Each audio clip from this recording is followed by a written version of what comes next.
Hi, hello friends, welcome to Cooking Style channel. இந்த வீடியோவில் நான் ரொம்பவே சூப்பரான ரெசிபி, அதாவது ஹரியாலி சிக்கன் டிக்கா வீட்லேயே நம்ம ரெகுலராக யூஸ் பண்ணுற தவாவில் எப்படி ரொம்ப சூப்பராக செய்கிறதுன்னு பார்க்கலாம். இதுக்கு எந்த விதமான ஓவன், கிரில் பேன் எதுவுமே தேவைப்படாது. வீட்டில் இருக்கிற தவா வச்சியே நம்ம ரொம்பவே சூப்பராக செய்யலாம். இது செய்கிற மெத்தடும் ரொம்பவே ஈஸி. ஸோ இதை எப்படி செய்கிறதுன்னு பார்க்கலாம். வாங்க வீடியோக்குள்ளே போகலாம். நான் ஒரு மிக்சர் ஜார் எடுத்து நம்ம ஒரு கப் உள்ள கொத்தமல்லியை சேர்த்துக்கிறேன். நல்லா கழுவி வாஷ் பண்ணி சேர்த்துக்கிறேன். அது கூடவே அரை கப்பு புதினா சேர்த்துக்கிறேன். இந்த மெஷர்மெண்ட்டில் தான் நீங்கள் மசாலாவை ரெடி பண்ணணும். அது கூடவே 4 பச்சை மிளகாயை எடுத்துக்கின்னு ஒரு 6 பல்லு பூண்டு, 1 இன்ச்சு இஞ்சி சேர்த்துட்டு இதை அரைக்கிறதுக்கு தேவையான அளவுக்கு தண்ணி சேர்த்துட்டு இதை மூடி நம்ம ஸ்மூத் பேஸ்ட்டாக மிக்சியில் கிரைண்ட் பண்ணி எடுத்துக்கணும். இதை பாருங்கள், இது போல் இது ஒரு பக்கம் இருக்கட்டும். நம்ம ஒரு பவுலில் எடுத்து ஒரு அரை கப்பு தயிர் சேர்த்துக்கலாம். கட்டியான தயிர் தான் சேர்க்கணும்.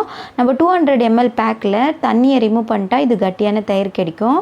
ஒரு 1/4 டீஸ்பூன் மஞ்சள் தூள், அரை டீஸ்பூன் சீரகத்தூள், 1 டீஸ்பூன் கரம் மசாலா, 1/4 டீஸ்பூன் மிளகுத்தூள், அது கூடவே 1 டீஸ்பூன் கஸ்தூரி மேத்தி சேர்த்துக்கிறேன்.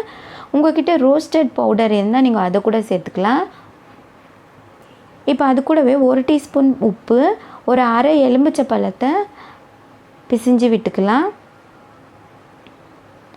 அது கூடவே நம்ம எண்ணெய் 1 டேபிள் ஸ்பூன் அளவுக்கு எண்ணெய் சேர்த்துக்கணும்.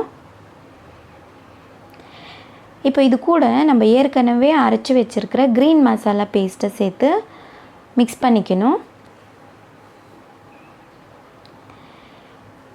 இப்போ நம்ம மசாலா பேஸ்ட்டெல்லாம் நல்லா இது போல் ஒரு ஸ்பூனில் நல்லா க்ளீனாக மிக்ஸ் பண்ணி விடணும். இது கம்ப்ளீட்டாக மிக்ஸ் ஆகிற அளவுக்கு நம்ம ஒரு 2-3 நிமிஷம் பீட் பண்ணணும். இப்போ நான் ஒரு அரை கேஜி சிக்கனை போன்லெஸ் சிக்கன் எடுத்திருக்கேன்.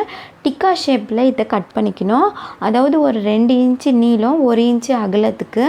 அப்போ தான் நம்ம அதை ஃபோல்ட் பண்ணி குச்சியில் குத்த முடியும். இப்போ நம்ம எடுத்து வச்சுருக்கிற சிக்கன் பீசஸ் எல்லாம் இந்த மசாலாவில் சேர்த்துட்டு இப்போ இது கையாலேயே இதை நம்ம நல்லா மிக்ஸ் பண்ணி விடணும். இது கம்ப்ளீட்டாக மசாலாவோட மிக்ஸ் ஆகுற வரைக்கும் இதை நம்ம மிக்ஸ் பண்ணிகிட்டே இருக்கணும். இப்போ இது ரெடி ஆகிடுச்சு. இதுக்கு பார்பிக்யூ ஸ்மோக்கிங் எஃபெக்ட் கொடுக்கறதுக்காக ஒரு சின்ன கப்பு எடுத்து ஒரு கறி துண்டை ஸ்டவ் மேலே வச்சு அது நல்லா சூடு பண்ணி எடுத்துக்கணும். இந்த மாதிரி மரக்கறியை இப்போ இதில் 1 டேபிள் ஸ்பூன் நெய் சேர்த்தோம்னா இந்த மாதிரி ஸ்மோக்கிங் வரும். உடனே இதை ஒரு பிளேட் போட்டு மூடிடணும்.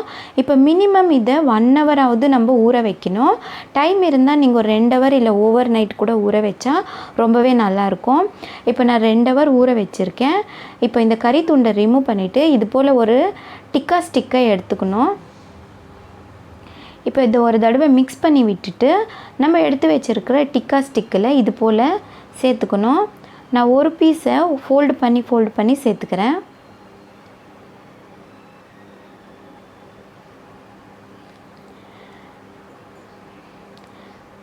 இது போல் ஒவ்வொன்றா சேர்த்துக்கணும். நம்ம போன்லெஸ் சிக்கன் எடுத்துக்கிறதுனால இது குச்சியே ரொம்ப போதுமானதாக இருக்கும்.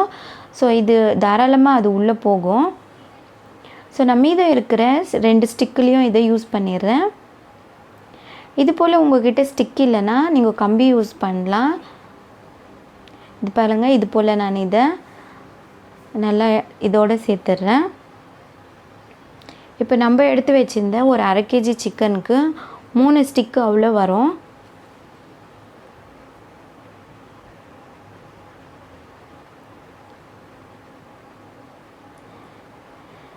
இப்போ இது போல் நான் 3 ஸ்டிக்கில் எல்லா பீசஸையும் நல்லா குத்தி எடுத்துக்கினேன். இப்போ இது போல் ஒரு தவா, ரெகுலராக நம்ம எல்லார் வீட்லேயும் இது போல் தோசை தவா இருக்கும். அதே தவாவில் நான் எண்ணெய் சேர்க்கல. முதல்ல அப்படியே நம்ம டைரெக்டாக இதை போட்டுடணும். அதுக்கப்புறம் இது அடி பிடிக்காத இருக்கிறதுக்காக இம்மிடியேட்டாக ஒரு தடவை திருப்பி விடணும். இதை பாருங்கள், இது கீழே ஒட்டாது. அப்போ மசாலா நீங்கள் எந்த அளவுக்கு மசாலாவை மேரினேட் பண்ணுறீங்களோ அந்த அளவுக்கு இது நல்லா நம்மளுக்கு ஃப்ரை ஆகும். இல்லைனா இது தவாவோட மசாலா ஒட்ட ஆரம்பிச்சிடும். இப்போ இதை 2 நிமிஷத்துக்கும் ஒரு தடவை நம்ம திருப்பி விட்டுட்டு இப்போ நம்ம 1 டேபிள் ஸ்பூன் எண்ணெய் எடுத்து இது போல் மேலே நம்ம தடவி விடணும். அப்போது இது நல்லா ரோஸ்ட் ஆகும். முதல்ல சிக்கனில் இருக்கிற மசாலா, சிக்கனில் இருக்கிற மசாலா கூட இருக்கிற தண்ணி வந்து முதல்ல ட்ரை ஆகணும். அதனால் தவா மேலே இது இந்த மாதிரி தான் வரும். இப்போ தண்ணியெல்லாம் கம்ப்ளீட்டாக ட்ரை ஆனதும் நம்ம இதை வந்துட்டு மீடியம் ஃப்ளேமில் தான் நம்ம இதை ரோஸ்ட் பண்ணணும். லோ ஃப்ளேமில் வச்சாக்கா இது ரொம்பவே டைம் எடுக்கும். அதனால் மீடியம் ஃப்ளேமில் பண்ணுறது நல்லது. இப்போ நான் 5லேருந்து 8 நிமிஷம் ஆனதுக்கப்புறம் தான் இது இந்த அளவுக்கு ஆச்சு.